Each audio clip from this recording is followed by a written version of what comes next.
she missed almost 1 month of school after getting a bad rug burn on her face that couldn't be concealed with makeup. School was her safe place, her chance to get away from her father and Cindy, a place where she was treated like a human being.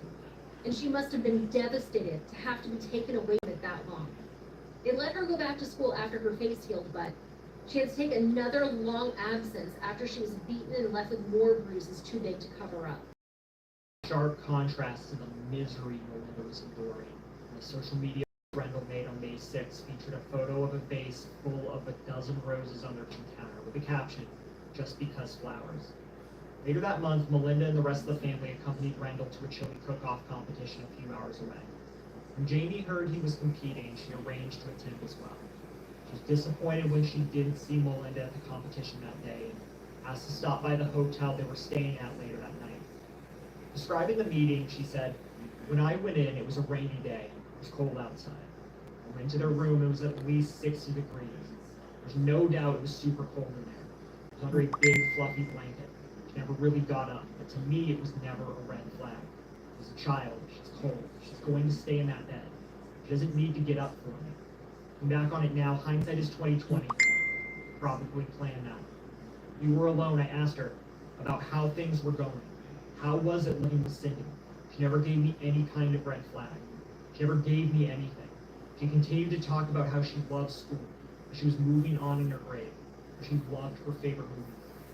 When Brendel and Cindy came back to the room, they said it was time for bed and asked Jamie to leave. They never told Jamie anything about what was happening to her. This time, officials believed that Melinda had been reprogrammed to accept the treatment that she was suffering as an unavoidable part of her life. She was too afraid to tell anyone because she believed if she did, it would only get worse. On July 3rd, 2023, Brendel posted two pictures of Melinda Hey, online. it's just mommy. In one, she was just a toddler sitting on a small bed, smiling up at the camera. The other picture appeared to be current or close to it. She was wearing a school t-shirt from G's elementary school and had a closed-mouthed smile. Her eyes were dark, and it looked like she was wearing makeup. Buddy. Her hair looked thinner than usual and was cut very short on one side. Above her pictures, Brendel wrote, "Happy 12th birthday, Melinda. Hope you have many, many more. We love you." Though he might have hoped she might have many more birthdays, he wasn't doing anything to help her survive until the next one. That same month, the couple installed Blink security cameras in multiple rooms inside their home. With multiple cameras recording throughout the day, they could track her movements and actions even more closely and find even more reasons to punish her. On August 4th, Brendel posted on social media that he and Cindy had taken a vacation to New Jersey. He posted several pictures of Cindy and a picture of himself posing with her, and no pictures of Melinda or Jean.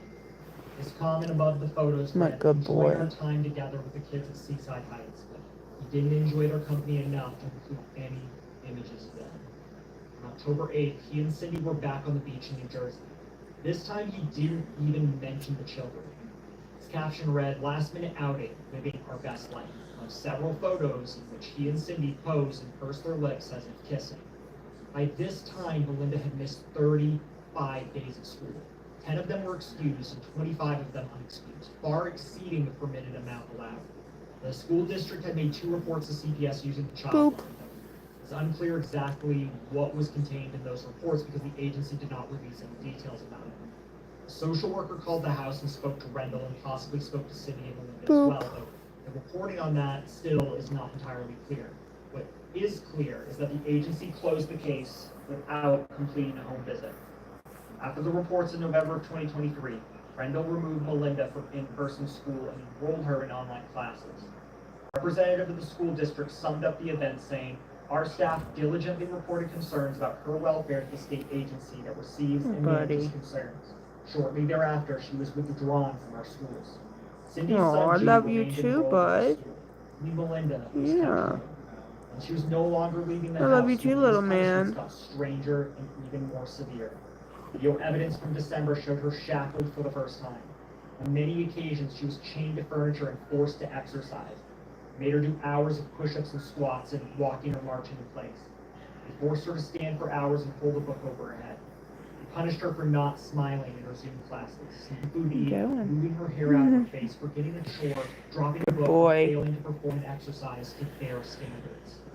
Video clips recorded both Cindy and Rendell yelling and berating Melinda for these and other perceived slights they I'm committed. sorry, I They don't didn't just understand what force her you're to do saying. things to hurt her body, they also attacked her mind. They told her they were going This to is kill a her. boy, They if belittled that's what her you're and called asking. her worthless and idiot. They exchanged multiple text messages discussing her punishments. They also left a trail of texts discussing how they would hide her condition Oh, from family good members, boy. teachers, and anyone else that might report their actions. Video Cindy recorded showing Melinda crying while trying to hold a stack of books above her head. She asked to be forgiven for dropping the books. Instead, Cindy beat her with a spatula and told her Oh, that her I father don't would beat her even worse when he got home. play or In watch addition to the forced soccer, so. exercise and stress positions, officials also found evidence that they were starving Melinda. In one video Stop clip, Cindy biting told her me. to keep Why are you moving and biting? Don't look for breakfast or lunch tomorrow because you're not getting it. You won't get dinner either because I'm not going to know. They had absolute power over Melinda. They used it in some of the most vile ways possible to the fullest extent. What's Rendell wrong, helped buddy? torture his daughter behind closed doors, but What's up? online, he and Cindy still tried to look like a happy You family. can get up here if you On want. Christmas, Go ahead. Rendell revealed a new Come family here. ornament. In this one, 3 chubby penguins sat on a red sled, each one labeled with a name. Mommy's got you. Rendell, Cindy, and G's penguins all had seats in the front, but Melinda's penguins Oh, what stayed in the row baby? behind the rest of them. Though it seems unlikely they picked the ornament to reinforce her isolation, in hindsight, it seems like another warning. Rendell took pictures on Christmas Day, but didn't post them until January 6th. Little buddy. G received a number of Ooh. expensive-looking gifts, including an air-powered BB gun, a You new okay? cell phone, a remote-controlled stunt vehicle, Xbox gift Hold on, cards, hold on, and hold a on. new Galaxy. What was that about? You okay? Melinda mostly got clothes. You After alright? unwrapping each item, she smiled and posed while holding She had gotten quite thin because she was wearing a